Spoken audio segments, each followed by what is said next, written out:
Shalom anak-anak, sekarang Ibu mau cerita kisah yang ada di Alkitab tentang tembok di kota Yeriko yang runtuh. Suatu ketika Tuhan berfirman kepada Yosua bahwa kota Yeriko berserta raja dan pahlawan-pahlawannya akan diserahkan kepada Yosua dan orang Israel yang saat itu bersama dengan Yosua. Dengan cara Yosua bersama orang Israel harus mengelilingi kota Yeriko setiap hari hanya 1 kali saja dan dikerjakan berturut-turut selama 6 hari. Tetapi pada hari yang ke-7 harus dikelilingi 7 kali. Dan nanti waktu terakhir ketika imam meniup sangkakala, maka semua orang yang bersama Yosua harus bersorak dengan sorak-sorai yang nyaring dan keras, dan tembok kota itu nanti akan runtuh. Yosua melakukan apa yang diperintahkan oleh Tuhan. Hari pertama mereka mengelilingi kota Yeriko hanya 1 kali saja. Ada yang membawa senjata, ada imam-imam yang membawa sangkakala dan diikuti dengan yang mengangkat tabut Tuhan. Terus orang Israel lainnya berjalan mengikuti di belakang tabut Tuhan. Selama berjalan, mereka tidak boleh bersuara. Semua harus diam. Dan hanya imam-imamnya yang terus-menerus meniup sangkakalanya. Begitu selesai mengelilingi 1 kali, mereka semua kembali ke perkemahannya masing-masing. Hari kedua juga sama, hanya mengelilingi kota Yeriko 1 kali saja. Demikian juga hari ketiga sampai hari ke-6 hanya mengelilingi 1 kali saja. Dan tetap tidak boleh ada yang berbicara, semua harus diam.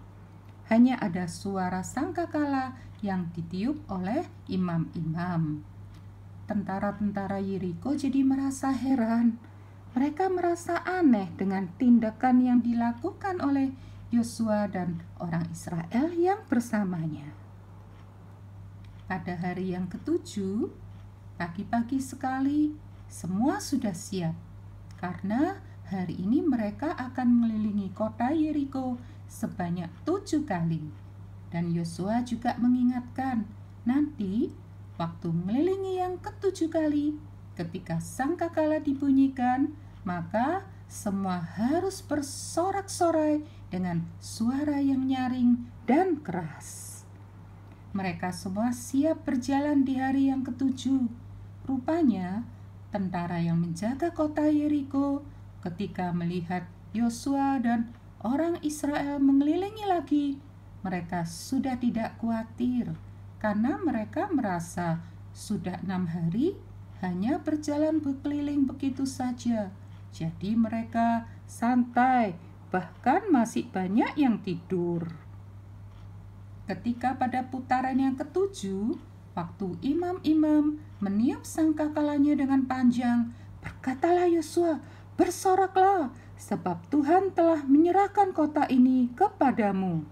Ketika mendengar suara sorak-sorai orang-orang yang banyak dengan keras, maka tentara-tentara yang ada di atas tembok Yeriko jadi terkejut dan ketakutan.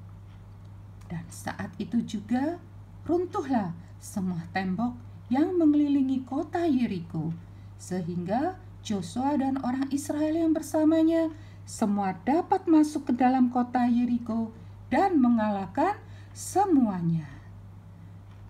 Puji Tuhan anak-anak, sungguh Tuhan benar-benar menyerahkan kota Yeriko kepada Yosua dan orang Israel karena mereka mau taat melakukan seperti apa yang Tuhan perintahkan. Nah, untuk anak-anak yang sudah bisa membaca, kalian bisa baca di Alkitab kalian, yaitu yang ada di Yosua 6 ayat 1 sampai 16. Puji Tuhan. Tuhan Yesus memberkati. Amin.